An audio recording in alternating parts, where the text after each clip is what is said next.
On Christmas Day, I received a message from my boyfriend. Let me perform a magic trick. Snap! I'm gone. Let's break up. Speechless, I then received a message from his uncle. Let's get engaged. Amidst the Christmas chimes, this idiot blocked me. I was completely baffled. We had been together for 6 months, and everything seemed fine. How could he suddenly want to break up? Later, there was no way to contact him. It was as if he had passed away. Our relationship ended without a proper conclusion. 6 months later, I accepted an arranged marriage. I became engaged to a powerful business tycoon in his 30s.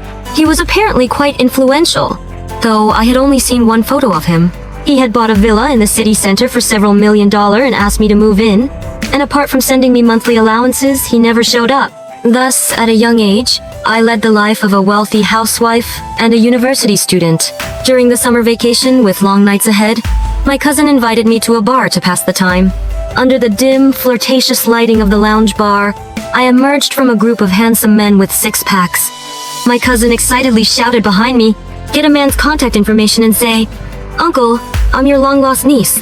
Well, I lost a dare and was on a mission. The request wasn't too unreasonable, at least it didn't involve kissing a stranger. My target was the man slightly behind and to the side.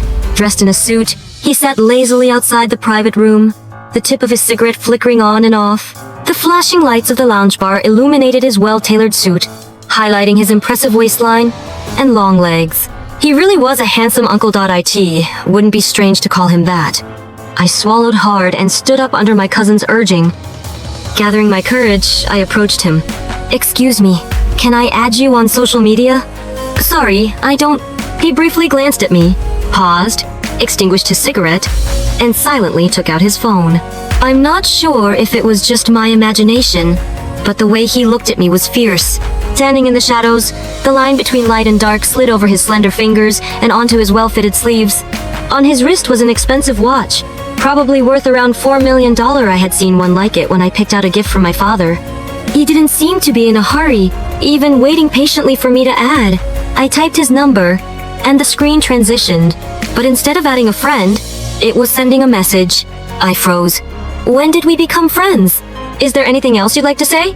He stared at me, and there was something sharp and scrutinizing about his gaze that made me feel uneasy. I just wanted to finish the task and didn't have time to think. I looked up and said, "Uncle, I'm your long-lost niece." When I finished speaking, the area around us fell silent. A stifled laugh. I'm not sure who started laughing first, but soon everyone at their table joined in. When did Mr. Asopria get a niece? A beam of bright light swept across, illuminating the man's face clearly. Oh crap! Why does he look so familiar? He lazily sat back on the sofa, locking eyes with me before slowly saying, "Lavia Winterset, when did I give you permission to come to a bar?" At that moment, my heart sank. My fiancé, Owen Cyrus Asopria, had returned.